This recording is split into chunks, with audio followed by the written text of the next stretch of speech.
Jimmy Grippo was the magician in residence at the Desert Inn Hotel and then at Caesar's Palace for more than 25 years. Words cannot describe the admiration and respect and love I have for the master. Jimmy had the ability to make his magic appear as though real magic were taking place. He had a rare gift.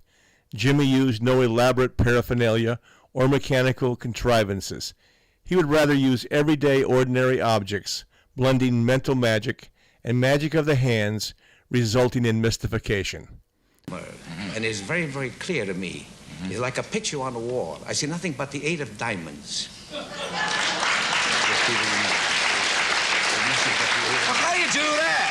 Well, I read your mind. I read his eyes, and you read your mind, see? Was it that easy? Well, if you concentrate, it's easy, yeah. Jimmy Grippo was at Caesar's Palace. In Jimmy's own words. Ladies and gentlemen, magic is usually performed at a certain distance from the audience. Many have faith in the popular happy proverb that distance lends enchantment to the view. But tonight, this proverb is not pertinent because I'm going to perform these various effects right in front of your eyes, mental and sleight of hand. Jimmy entertained kings, queens, politicians, celebrities, as well as the ordinary working man.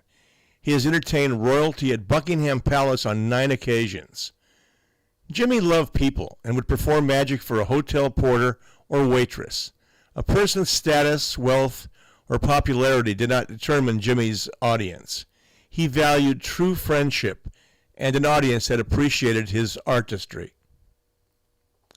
From a humble beginning in Beacon, New York, Jimmy became a regular performer for the society potentate Elsa Maxwell. Jimmy performed at her elaborate parties exclusively for 16 years. During this time, he didn't perform much outside her social circle, which kept the public from knowing much about his outstanding abilities. The Duke of Windsor was present over 100 times at her posh gatherings, while Jimmy was performing magic, telepathy, and hypnotism. FBI Director J. Edgar Hoover was amazed by Jimmy's skills. Jimmy once picked his pocket and then returned his wallet. The late Winston Churchill was also entertained by Jimmy and thoroughly enjoyed his magic. If one could compile a list of the persons that had watched Jimmy perform, it would read like a who's who of society, politics, sports, and show business. During this time, Jimmy Grippo was a boxing manager for his brother Mickey and a stable of other boxers, and then went on to guide the destiny of Emilio Bettina, who went on to be the world's lightweight champion.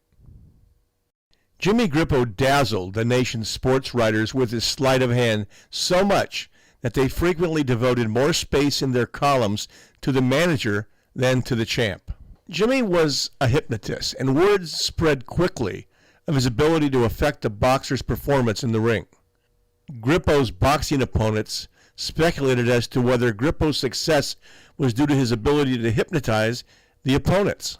A rival manager decided to take no chances and availed himself of the services of one Evil Eye Finkel, a character reputed to have the ability to put the evil eye on fighters, to hex them.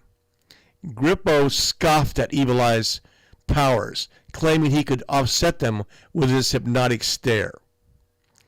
And so, with the aid of reporters putting the story before the American public, there were 2 battles on the night of the fight. One within the ring, the other at ringside, with Grippo and Evil Eye Finkel hurling powerful and mysterious forces at each other from opposing corners.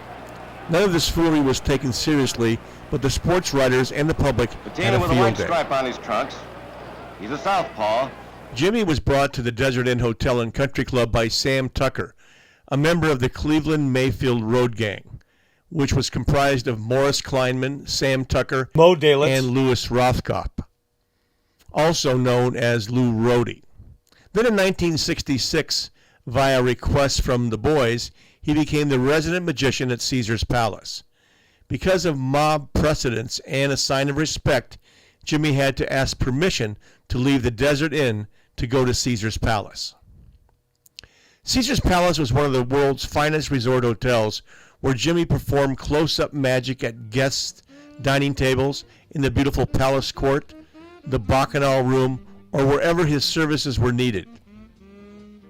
Caesar's Palace offered the highest betting limits in the world at the time, and that attracted some of the wealthiest customers from every corner of the globe. Jimmy was honored by the Academy of Magical Arts and Sciences, also known as the Magic Castle, with a Performing Fellowship, the highest honor a magician can receive. I met Jimmy around 1969. Jimmy would come to the Dunes Hotel and perform tricks on the baccarat table when there was no action and the game was idle. He was very close to several key people at the Dunes, including Jake Gottlieb, Major Riddle, Howie Engel, Sid Wyman, Charlie Rich, and the llama of the Teamsters, Jimmy Hoffa, who arranged a loan for the Dunes. Jimmy's influence basically changed my entire thinking about performing magic. I had never seen anyone perform like Jimmy Grippo. He knocked my socks off. I would go to Caesar's and have dinner at the Bacchanal Room just to see his magic. And then I'd see him on a Wednesday night at the Colonial House, the local place where magicians would meet. Jimmy and I hit it off very well. He used to come to my small casino and do tricks for my dealers. I couldn't wait for him to show up. Jimmy and I became inseparable pals.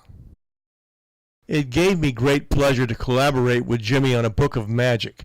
In 1981, Jimmy and I published The Magic of Jimmy Grippo. In this book, I edited a manuscript that Jimmy had put together more than 40 years before. The tricks in the book were radically different than the style of the present-day Jimmy Grippo that I knew at Caesar's Palace. But Jimmy purposely omitted his Caesar's Palace material for fear that everyone would be trying to imitate his tricks. He had a definite style that was the best in close-up magic. But Jimmy did include the legendary salt trick that was Jimmy Hoffa's favorite.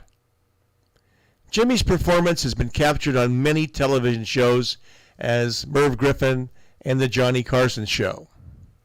I wanted to produce a lasting memory of Jimmy Grippo performing his finest effects. There was no better performance than Jimmy's guest appearance on Johnny Carson's Tonight Show.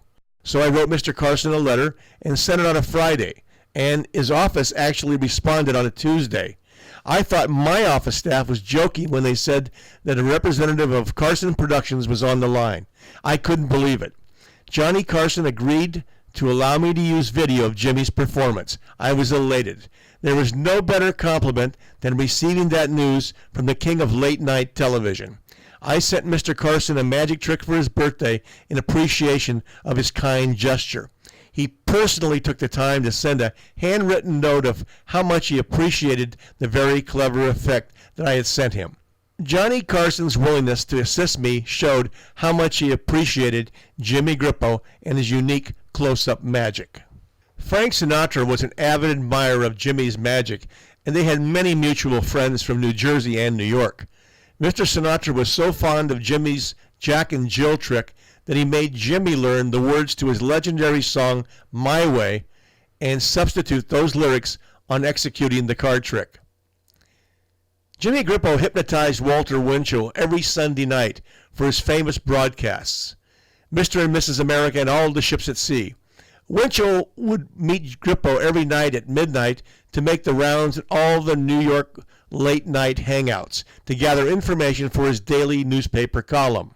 Jimmy Grippo used hypnosis both as an entertaining art and as a healing art. He once performed the first hypnotic childbirth technique in New York. He also helped many famous athletes who wanted to improve their particular sport. One such man, Emilio Bettina, went on to become a championship boxer using Grippo's hypnotic talents, which fortified the young fighter's courage, confidence, and concentration. I'm up in Las Vegas. I go over to see Caesar's Palace to see this gentleman. He's a good friend of mine, one of the most remarkable magicians and mentalists in the business. He's kind of the magician in residence at Caesar's Palace. He's extraordinary. Would you welcome Mr. Jimmy Grippo? Jimmy?